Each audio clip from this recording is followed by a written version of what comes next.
अंकित को शांति का वचन। भाई भक्त सिंह के द्वारा नवंबर 6।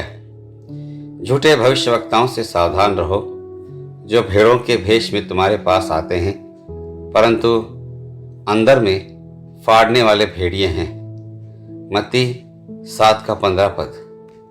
व्यवस्था विवरण 13 अध्याय के 1 से 5 में भी हमारे पास परमेश्वर की ओर से उसके लोगों के लिए एक गंभीर चेतावनी है कि उन्हें झूठे भविष्यवक्ताओं से बचाए।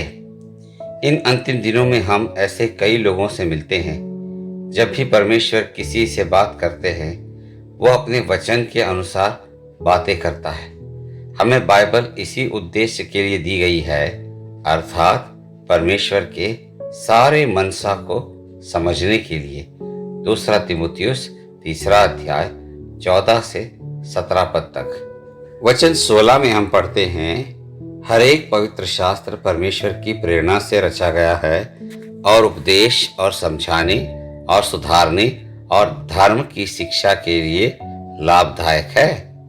पूरी बाइबल परमेश्वर की आत्मा से प्रेरित है।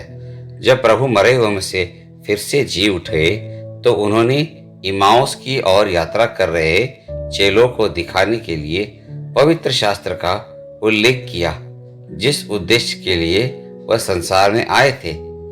तब उसने मूसा से और सब भविष्यवक्ताओं से अपने विषय में की बातों के अर्थ उन्हें समझा दिया।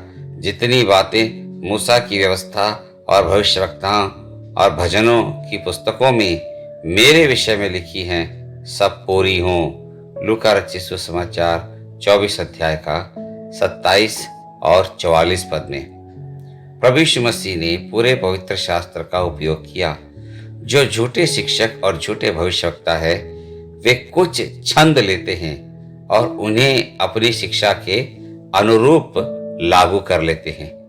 मैं परमेश्वर का धन्यवाद करता हूं कि उसने मुझे मेरे मसीही जीवन की शुरुआत में झूठे शिक्षकों से बचाया, जो नए विश्वासियों को धोखा देने वाले थे।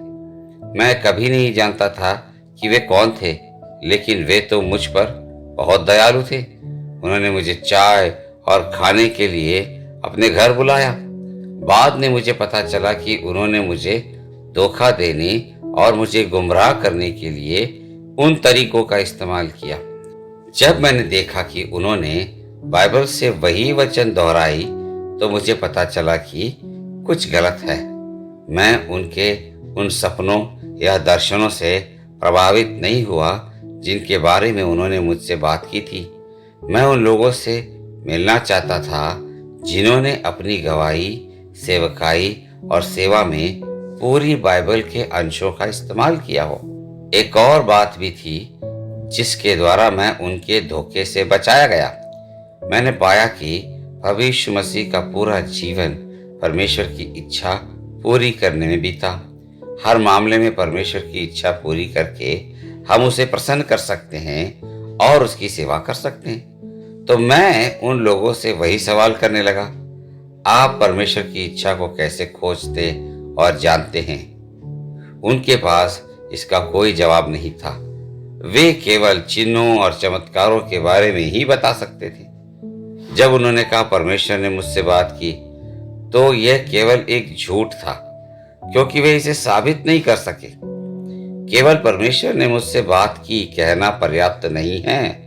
रोमी 12 अध्याय के 2 पद में पवित्र शास्त्र कहता है, हमें यह साबित करना होगा कि परमेश्वर ने हमसे कैसे और कब और कहां बात की और उसके द्वारा अपनी इच्छा हमें दिखाने के क्या प्रमाण हैं। इन परीक्षाओं के द्वारा हम यह सुनिश्चित कर सकते हैं कि यह परमेश्वर की वाणी है या मनुष्य की वाणी।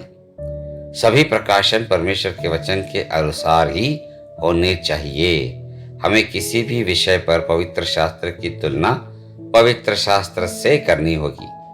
हम जानते हैं कि अंत के दिनों में कई झूठे भविष्यवक्ता स्वप्नों, चमत्कारों और दर्शनों के द्वारा लोगों को धोखा देने की कोशिश करेंगे, लेकिन हमें उनके बहकावे में नहीं आना चाहिए। हमें यह सुनिश्चित करना होगा कि वे परमेश्वर के मन, इच्छा और वचन को जानते हैं। हमारी सुरक्षा परमेश्वर के वचन से प्रेम करने में है। हर बात का प्रमाण खोजने की यत्न करने में, परमेश्वर की इच्छा को खोजने और हर संभव प्रमाण के द्वारा इसे सुनिश्चित करने में ही है। मत्ती सुसमाचार 7वां अध्याय 22 और 23 पद, 24 अध्याय का 11 पद से चेतावनी लें।